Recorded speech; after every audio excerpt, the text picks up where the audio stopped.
नमस्कार मित्रों, एक बार फिर से स्वागत है आप सभी का हमारे इस YouTube चैनल पर। दोस्तों, इससे पहले हमने व्यंजन संधि पढ़ी थी और व्यंजन संधि हमारी पूर्ण हो चुकी है। आज हम बात करने जा रहे हैं जो हमारी तीसरी संधि है, वो है विसर्ग संधि।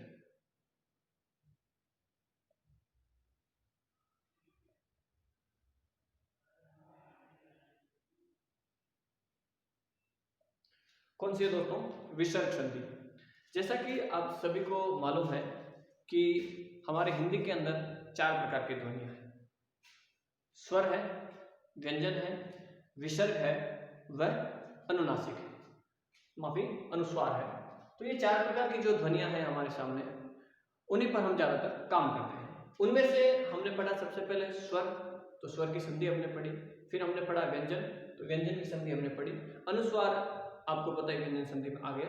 अब जो चौथी ध्वनि हमारे पास बची है वो है विसर्ग। अतः हम इसे वर्ण भी कह सकते हैं। ये हमारे एक भाषा का वर्ण है जिसका लिपि चिन्ह है, ये जो 2 बिंदु के रूप में दिखाई देता है, ये हमारे विसर्ग का लिपि चिन्ह है, संकेत चिन्ह है। इसी रूप में हम विसर्ग को प्रदर्शित करते हैं। तो विसर्ग संधि किसे कहते हैं, कैसे होगी, इस पर आज हम चर्चा करने वाले हैं। विसर्ग में क्या होगा दोस्तों? जब विसर्ग के साथ स्वर या व्यंजन जुड़ेगा तो विसर्ग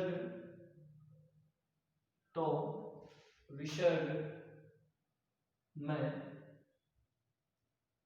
परिवर्तन हो जाएगा।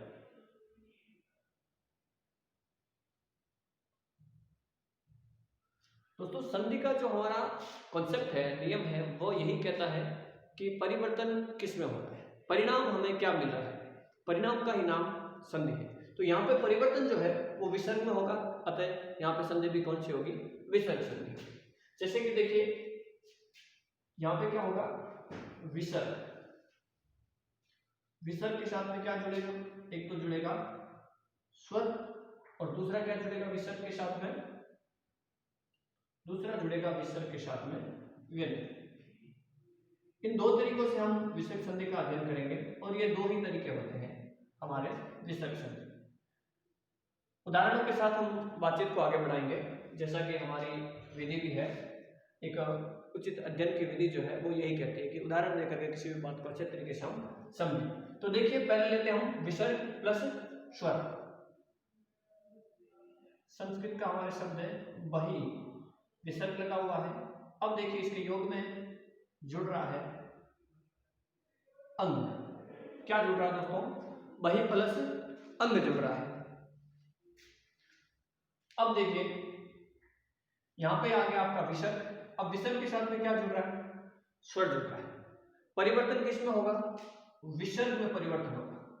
अब इसका जो संधि रूप बनेगा वो बनेगा बहिरंग। क्या बनेगा दोस्तों? बहिरंग। यानी कि परिवर्तन किस में हुआ है? विसर्ग में हुआ है। देख सकते हैं आप, ये जो बही हमारा शब्द है वो वैसा का वैसा है, अंग जो है वो भी वैसा का वैसा है। तो फिर ये विसर्ग कहां गया? विसर्ग जो है वो रे में परिवर्तित हो गया। किस में हो गया? रे में परिवर्तित। अब ये रे में परिवर्तित कैसे होता है, या फिर विसर्ग का और क्या क्या बन सकता है, किस में परिवर्तित होगा, ये हम विस्तार से अध्ययन करेंगे। एक और उदाहरण लेते हैं इसका कि विसर्ग के साथ में जब व्यंजन जुड़ेगा तो क्या होगा। जैसे कि देखिए, मैंने लिखा यहाँ पे मन है प्लस अभिलाषा। क्या लिखा दोस्तों? मन है प्लस अभिलाषा। माफ कीजिएगा, ये स्वर का उदाहरण आ गया, एक दूसरा ले, कोई नहीं। जैसे मैंने ले लिया मने प्लस योग। क्या लिया दोस्तों? मने प्लस योग। तो ये देखिए, विसर्ग के साथ में यहाँ पे जुड़ रहा है स्वर और यहाँ पे जुड़ रहा है विसर्ग के साथ में व्यंजन। तो व्यंजन भी जुड़ेगा तो भी परिवर्तन किस में होगा? विसर्ग में होगा। तो विसर्ग में परिवर्तन हो रहा है तो संधि कौन सी होगी? विसर्ग संधि। देखिए इसका क्या बनेगा, ये बनेगा मनोभिलाषा। मनोभिलाषा यानी कि विसर्ग का परिवर्तन किस में हुआ? देखिएगा ये रहा हमारा मन है, मन का तो देखिए ये रहा मन, अभिलाषा अभिलाषा है। अब हुआ क्या है, ये विसर्ग जो है वो किस में परिवर्तित हो गया है? ओ में परिवर्तित हो गया। किस में हो गया दोस्तों? ओ में परिवर्तित हो गया, तो बन गया हमारा मनोभिलाषा। अब देखिए आगे, ये है हमारा मन है। क्या है दोस्तों? मन है। तो इसके साथ में जब ये योग शब्द जुड़ेगा तो क्या हो जाएगा? ये विसर्ग जो है, विसर्ग में परिवर्तन होगा और विसर्ग बदलेगा ओ में, तो बनेगा क्या हमारे यहाँ पे? मनोयोग। क्या बन जाएगा दोस्तों? मनोयोग। तो इस पर भी हमें समझना है कि परिवर्तन किस में हुआ हमारा? परिवर्तन जो हमारा हुआ है वो हुआ है विसर्ग में। देखिए मने जो है अपनी स्थिति में है और योग भी अपनी स्थिति में है, तो परिवर्तन किस में हुआ है? विसर्ग में। तो कुल मिला के हमें यहाँ पे बात समझ में आती है कि जहां पर विसर्ग के साथ में स्वर या व्यंजन जुड़े और विसर्ग में परिवर्तन हो जाए तो वहां पर संधि भी कौन सी होगी? विसर्ग संधि होगी। चलिए ये थे हमारे उदाहरण। अब हम नियमों की बात करते हैं। विसर्ग संधि काफी संक्षिप्त छोटी संधि है, स्वर संधि और व्यंजन संधि की तरह बड़ी नहीं है, बहुत ही कम शब्द है इसके अंदर। तो इसके कुछ थोड़े ही नियम हैं। जैसे कि पहला अगर मैं नियम बात करूं तो पहला नियम यह है, विसर्ग और घोष वर्ण की संधि। घोष और वर्णों की संधि या वर्ण की संधि, घोष वर्णों की संधि। पहला नियम तो यह बनता है कि संधि किसके साथ में होगी? विसर्ग की घोष वर्णों के साथ में होगी। तो परिवर्तन क्या क्या होगा वो हम पढ़ेंगे। दूसरा नियम यह कहता है कि विसर्ग और अघोष, विसर्ग और अघोष वर्णों की संधि। ये दो नियम हमारे सामने महत्वपूर्ण तरीके से रहेंगे जिन पे हम आज चर्चा करेंगे कि विसर्ग और घोष वर्णों की संधि, यानी कि विसर्ग के साथ में जब घोष वर्ण मिलेंगे तो किस प्रकार का परिवर्तन होगा, और विसर्ग के साथ में जब अघोष वर्ण मिलेंगे तो किस प्रकार का परिवर्तन होगा। इस पर आज हम बात करेंगे। एक आप छोटा सा चाहे तो स्क्रीनशॉट ले सकते हैं, उसके बाद में हम आगे बात करें।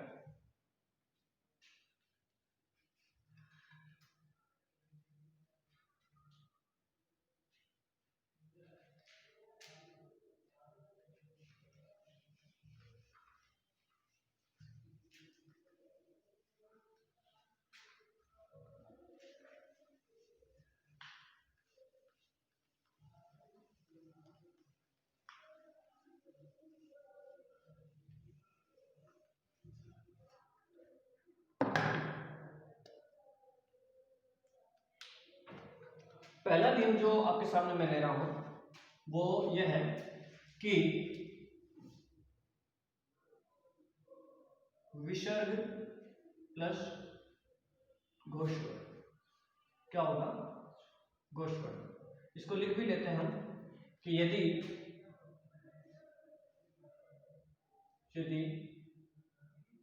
विसर्ग, पहला नियम लिख रहा हूं मैं, ध्यान रखना दोस्तों, यदि विसर्ग के पहले अ या आ हो व विसर्ग के बाद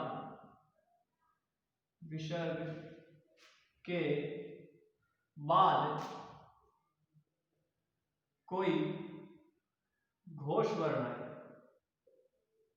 कोई घोष वर्ण आए तो विसर्ग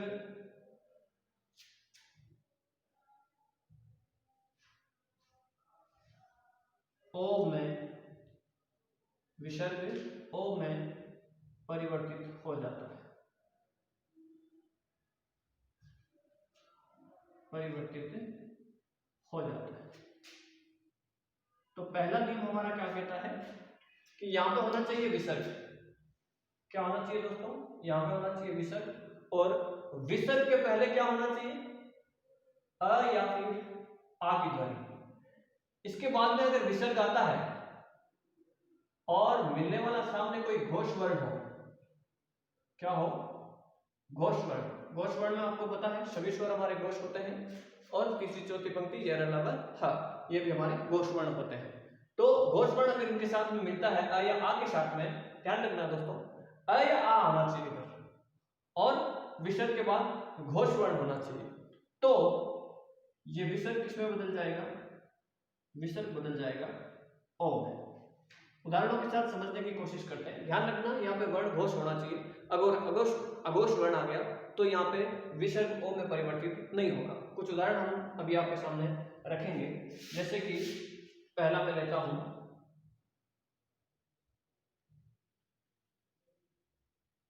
अ या आ। यहाँ पे एक चीज मैं आपको बता देता हूँ कि ज्यादातर जो हमारे उदाहरण मिलते हैं वो अ के ही मिलते हैं। अ के जो उदाहरण है वही हम यहाँ पे लेंगे। आ का उदाहरण जो है हमारे सामने बेहद ही कम देखने को मिलता है, इसीलिए यहाँ पे मैं क्या करूंगा, सिर्फ अ का ही उदाहरण लूंगा। तो अ के साथ में सबसे पहले हम क्या ले लेते हैं? स्वर ले लेते हैं, क्योंकि स्वर भी क्या होते हैं हमारे, सभी स्वर घोष होते हैं, और बात किसकी चल रही है? घोष की चल रही है। तो ये आ गया हमारा अ के बाद में क्या आ गया? घोष आ गया, सभी स्वर घोष होते हैं। तो देखते हैं, जैसे कि सबसे पहला लिया मैंने, एक शब्द हमारा मन है प्लस अनुकूल। क्या है दोस्तों? मन प्लस अनुकूल। देखिएगा यहां पे हमारा क्या आ गया? अ। अब अ के बाद में देखिए क्या है? विसर्ग। विसर्ग के साथ में क्या जुड़ना चाहिए? घोष वर्ण। क्या ये घोष है? बिल्कुल। अ जो है हमारी ध्वनि वो क्या है? वो घोष वर्ण है, स्वर है, और स्वर घोष होते हैं। तो अब ये जो परिवर्तित है, ये विसर्ग किसमें बदलेगा? विसर्ग बदलेगा ओ में। तो ए की मात्रा किसके साथ में? ओ की मात्रा लगा लेते हैं हम न के साथ में, बन जाएगा हमारा मनो।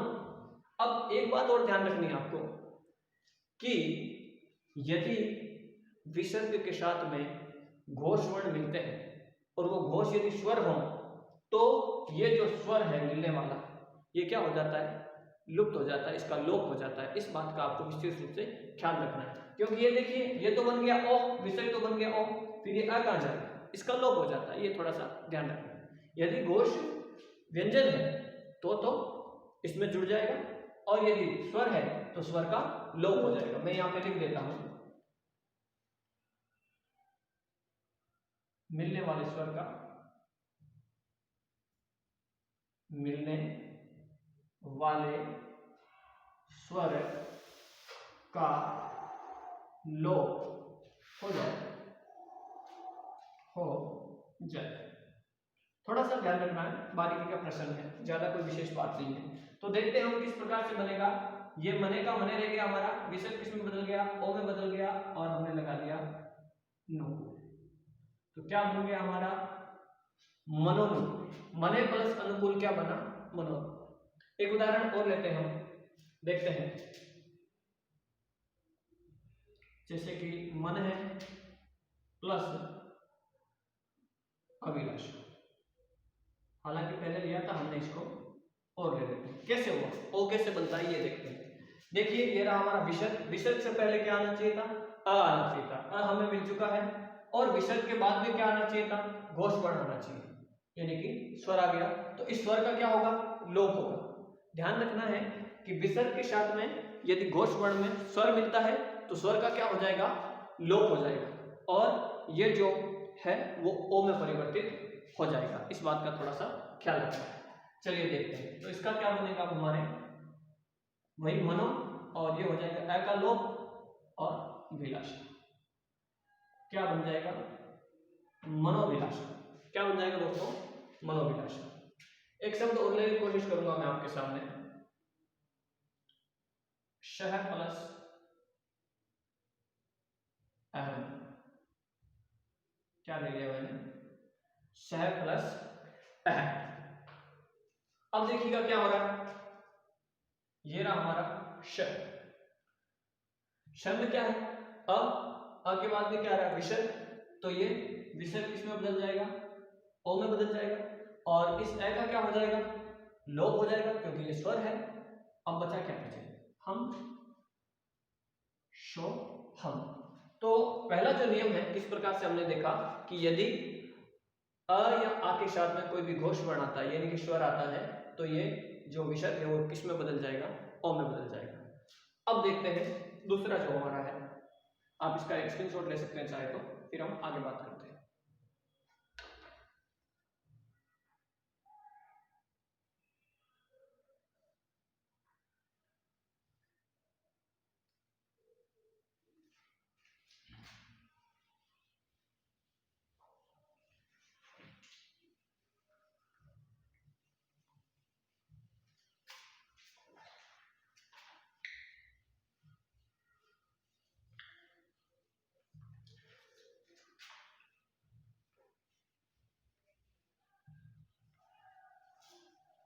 इसी नियम का दूसरा भाग लेते हैं हम। इसी नियम का दूसरा भाग ले रहे हैं हम कि क्या होना चाहिए, इधर अ या आ होना चाहिए, फिर आगे विसर्ग आएगा और विसर्ग के साथ में क्या मिलेगा? घोष। यहाँ पे घोष क्या है हमारा? घोष व्यंजन, घोष व्यंजन। ठीक बात है। स्वर का हमने अभी अध्ययन किया था, स्वर किस प्रकार से मिलता है। जब स्वर मिलेगा तो उस स्वर का लोप हो जाएगा। और यहाँ पे क्या है? यहाँ पर अ या आ के साथ में क्या मिलेगा? हमारे घोष व्यंजन मिलेगा। ठीक बात है। इसको हमें थोड़ा सा समझना है।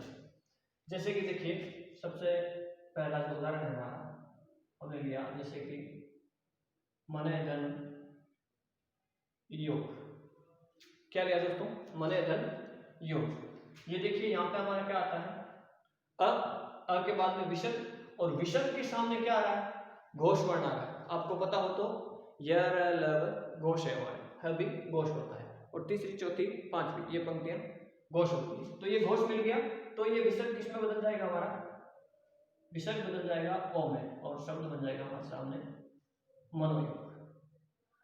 एक शब्द और लेने की कोशिश करता हूं मैंने ले लिया मनो मालिन्य। अब की बार हमें थोड़ा सा ध्यान देना है। ये हमें विच्छेद मिला था, हमें संधि करनी थी। अब हमें संधि मिल रही है, अब हमें क्या करना है? विच्छेद करना है।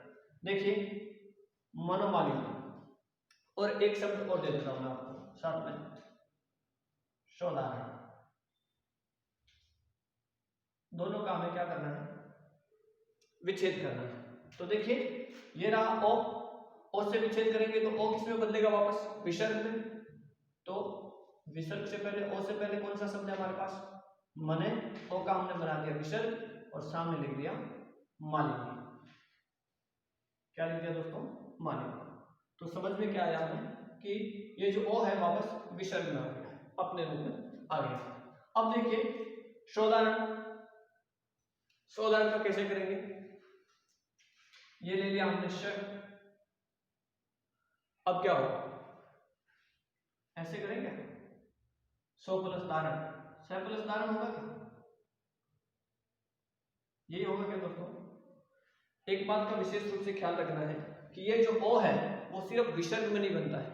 हमने पढ़ा था कि व्यंजन संधि में भी विसर्ग बनता है, स्वर संधि में भी विसर्ग बनता है, और माफी ओ बनता है। स्वर संधि में भी ओ बनता है, गुण संधि जब हम पढ़ते हैं तो ओ बनता है, जब हम व्यंजन संधि पढ़ते हैं उसमें भी ओ बनता है, और जब हम विसर्ग पढ़ते हैं तो उसमें भी ओ बनता है। तो इस ओ का हमें विशेष रूप से ख्याल रखना है कि कौन सा ओ विसर्ग में आएगा, कौन सा व्यंजन में आएगा, और कौन सा स्वर में आएगा। तो यहाँ पे जो शोधारण का जो ओ है वो यहाँ पे हमारे विसर्ग वाला नहीं है, ये हमारा क्या होगा? स प्लस उदाहरण। इसका अर्थ भी हमें समझना साथ साथ में, उदाहरण सहित। तो यहाँ पे क्या होता है दोस्तों? ये अ और उ मिलकर के क्या बन जाता है? ओ बन जाता है। यहाँ पे विसर्ग वाला मसला नहीं है, ये भी आपको थोड़ा सा ध्यान रखना है। एक उदाहरण जैसे कि मैं आपके सामने और रखना चाहूंगा। देखिए मैंने लिखा जैसे कि उरे प्लस जय। उर का मतलब हृदय होता है, और जय का मतलब जन्म लेने वाला। हृदय में जो जन्म लेता है उसे कहते हैं उरे। देखिए उरे यहाँ पे क्या है हमारा? अ, अ के साथ में विसर्ग और सामने क्या मिला है, कोई घोष वर्ण मिला है, तो क्या बन जाएगा हमारा उरुज, वक्षस्थल को कहते हैं, पता होगा आपको। अगला एक शब्द और लेना चाहूंगा मैं आपके सामने, थोड़ा सा ध्यान दीजिएगा। मैंने लिखा अहोरात्र। क्या लिखा दोस्तों, अहोरात्र। इस शब्द का हमें क्या करना है, विच्छेद करना है। कोशिश कीजिए करने की। क्या करेंगे हम, विसर्ग संधि लगा देते हैं सीधी सीधी।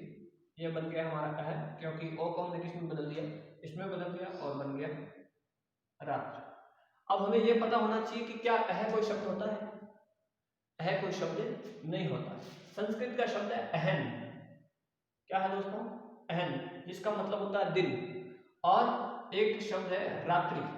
क्या है, रात्रि। मैंने आपको बताया था कि ओ कहाँ कहाँ बनता है, स्वर संधि में बनता है, व्यंजन संधि में बनता है, और विसर्ग संधि में भी बनता है। तो यहाँ पे हमने देखा था सैंपल उदाहरण, ये किसका था, ओ, ये स्वर संधि का था, और प्लस ये उरोज में क्या है, विसर्ग संधि का है, और अहन प्लस रात्रि यहाँ पे क्या है, ये हमारा व्यंजन संधि का दोस्तों। तो यहाँ पे क्या होता है, इस न का लोप हो जाता है। हमने नियम पढ़ा था, आपको पता होगा, अहन की विशेष संधि पढ़ी थी हमने। मैंने आपको बताया था कि यदि इस अहन शब्द के साथ में र आता है तो ये न का क्या हो जाता है, लोप हो जाता है, और ओ की मात्रा आ जाती है। यहाँ पे क्या हो जाती है, न का लोप हो जाता है, और न क्या बन जाता है, ओ बन जाता है। और यदि अहन के साथ में रे के अलावा और कोई भी दूसरा वर्ण आएगा तो ये अहन का बन जाता है अहर।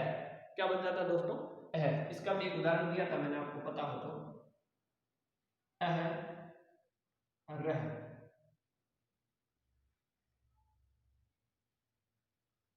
अहर, आपको पता होगा। इसका भी मैं विच्छेद करूंगा तो इसका क्या बनेगा, अहोरात्र बनेगा। अब अहोरात्र कैसा बना, ये समझने की बात है। इसमें शब्द था अहन और सामने जुड़ा था रात्रि। नियम ये कह रहा था व्यंजन संधि का हमारे, कि जब अहन शब्द की विशेष संधि है, इसके साथ में यदि रे जुड़ता है तो ये न जो है वो ओ में तब्दील हो जाता है, तो ये बन गया अहो। और रात्रि में क्या होता है, ये कुछ ऐसे शब्द हैं जैसे कि उपमा है, रात्रि है, ये किसी शब्द के साथ में जुड़ते हैं तो इनकी जो ध्वनि होती है कहीं ना कहीं लोप हो जाती है। तो यहाँ पे इस ई का लोप हो जाता है और शब्द बनता है रात्रि। क्या हो जाता है, जैसे दिवा प्लस रात्रि, दिवा रात्रि, तो यहाँ पे क्या हुआ, रात्रि का बन गया रात्रि। ऐसा ही कुछ उदाहरण दूसरा देखिए, अहर कैसे बना, ये भी हम समझते हैं। शब्द था हमारा अहन, हालांकि पिछले वीडियो में आपने देखा होगा यही चल रहा था हमारे, अहन प्लस अहन। क्या था दोस्तों, अहन प्लस अहन की संधि है। इसमें क्या हुआ, हमने पढ़ा था कि न के साथ में यदि रे आएगा तो न किस में बदल जाएगा, ओ में, और यदि न के साथ में रे के अलावा कोई भी और आएगा तो न किस में बदल जाएगा, रे में बदल जाएगा। तो ये आपका न किस में बदल गया, रे में बदल गया। अब इस रे के साथ में ये अ जुड़ा तो ये हो गया रे स्वर सहित, और ये हो गया, होना तो ये चाहिए था, लेकिन इसमें क्या हुआ, इस ने का और लोप हो जाता है नीचे से, और ये शब्द बन जाता है मतलब दिन को। तो इस प्रकार से कुछ हमें समझने की जरूरत है, ध्यान रखना है ऐसा हमें कि कहीं हम गलती ना करें। विशेष रूप से शब्दों को देख करके जांच करके हमें तय करना है कि यहाँ पे विसर्ग संधि करें कि व्यंजन संधि करें या फिर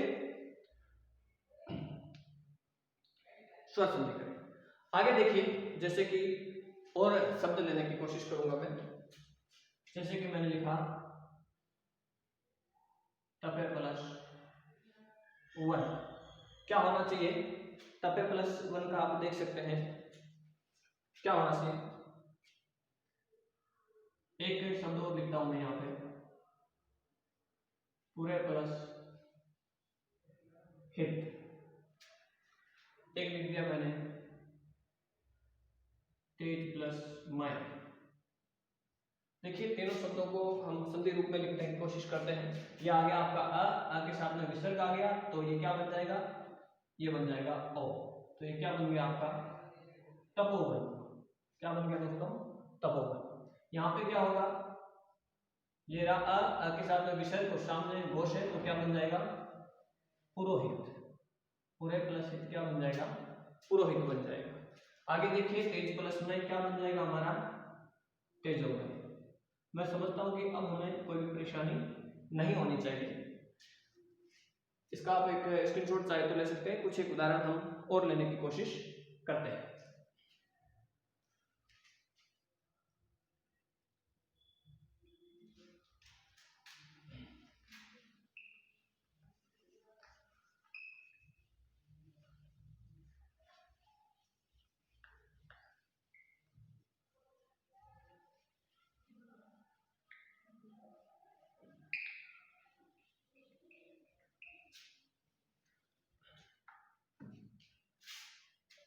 देखिए अब कुछ मूल शब्द लिखते हैं हम, संधि शब्दों को लिखता हूं मैं। जैसे कि मैंने लिखा पयोधी,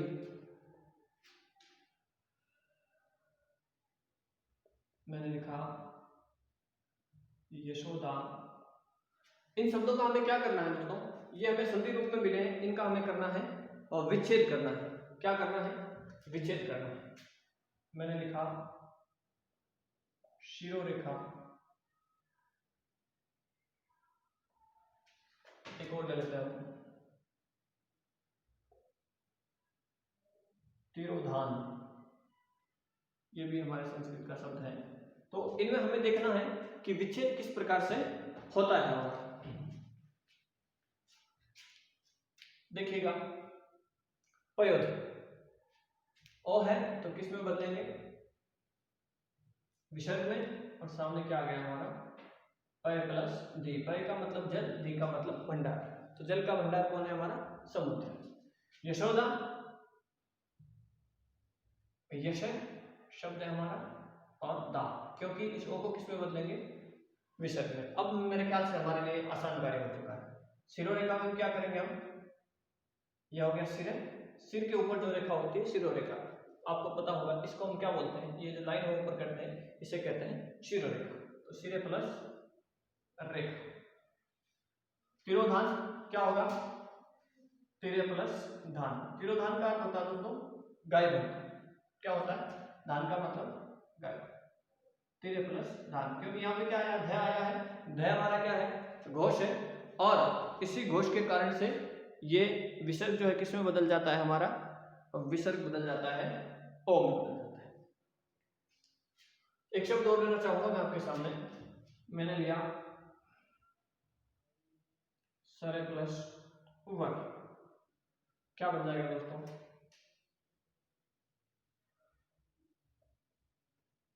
सरोवर। अब एक शब्द ले लेते हैं हम महोदय। क्या ले लेते हैं? महोदय। चलिए थोड़ा सा दिमाग लगाइए कि महोदय का क्या होगा। या फिर एक शब्द लिया मैंने यज्ञोपवीत। क्या ले लिया? यज्ञोपवीत। इसमें भी देखिए दोनों में ओ है। इस ओ को हमें समझना है कि ये ओ क्या काम करता है हमारे सामने। देखिए ये क्या है हमारा? महा प्लस उदय। दोस्तों विसर्ग संधि नहीं है यहाँ पे। यहाँ पे जो संधि है हमारी वो कौन सी है? वो है गुण स्वर संधि। अ या आ के साथ में जब ऊ जुड़ता है तो ओ बनता है। इस बात का हमें विशेष रूप से ख्याल रखना है। आगे देखिए, ये था यज्ञोपवीत, तो ये क्या बनेगा हमारा? यज्ञ प्लस उपवीत। क्या बनेगा दोस्तों? यज्ञ प्लस उपवीत। इसका भी आपको विशेष रूप से ख्याल रखना है। तो ये कुछ नियम थे। एक छोटा सा नियम मैं आपके सामने और रखना चाहूंगा कि यदि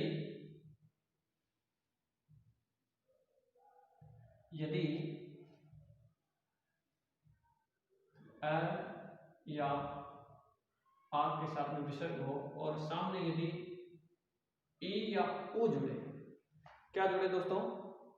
ई या ए जुड़े, माफी, ई या ए जुड़े, तो क्या हो जाएगा? ये जो विसर्ग है, विसर्ग का लोप हो जाएगा। क्या हो जाएगा? विसर्ग का लोप हो जाएगा। ध्यान से सुनना। क्या होगा? यदि अ या आ के साथ में विसर्ग हो और विसर्ग के सामने यदि ई या ए मिले। हमने ये नियम ये पढ़ा था कि यदि विसर्ग के साथ में कोई भी घोष वर्ण मिले तो विसर्ग किस में बदल जाएगा? ओ में बदल जाएगा। लेकिन यहाँ पे क्या है? यहाँ पे हमें ये देखना है कि ये जो विसर्ग है इसके साथ में ई या ए मिलता है तो विसर्ग का लोप हो जाएगा और बाकी दोनों शब्द जो मिल जाएंगे। जैसे कि मैंने यहाँ पे एक शब्द लिया, इसका कम उदाहरण है हालांकि इसके, यसे प्लस इच्छा। क्या लिया दोस्तों? यते प्लस इच्छा। एक लिया मैंने अते प्लस एव। क्या लिया? अते प्लस एव और यसे प्लस इच्छा। बता दूं मैं आपको, PSI 2018 राजस्थान PSI 2018 में पूछा गया प्रश्न है ये कि बताइए अतएव और ये से में कौन सी संधि है। तो यहाँ पे संधि हमारी कौन सी है, विसर्ग संधि है, क्योंकि क्या हुआ, ये रहा विसर्ग, विसर्ग से पहले अ है, अ के साथ में यदि ई जुड़ेगा तो यहाँ पे क्या हो जाएगा, विसर्ग का लोप हो जाएगा और ये ऐसे लिखा जाएगा, यस है इच्छा, और इसका क्या हो जाएगा, इसका भी लोप हो जाएगा क्योंकि ये आ चुका है, तो क्या बनेगा हमारा अतः, क्या हो जाएगा दोस्तों अतः। तो आज की बात हम यहीं पे समाप्त करते हैं। आगे का जो कार्यक्रम है हमारा हम करेंगे अगले वीडियो में। अगर किसी भी प्रकार की कोई भी विसर्ग संधि से लेकर के स्वर या व्यंजन संधि की कोई भी समस्या हो तो आप मुझे कमेंट बॉक्स में बता सकते हैं, मैं यथासंभव उत्तर देने की कोशिश करूंगा। मिलते हैं अगले वीडियो में, तब तक के लिए नमस्कार।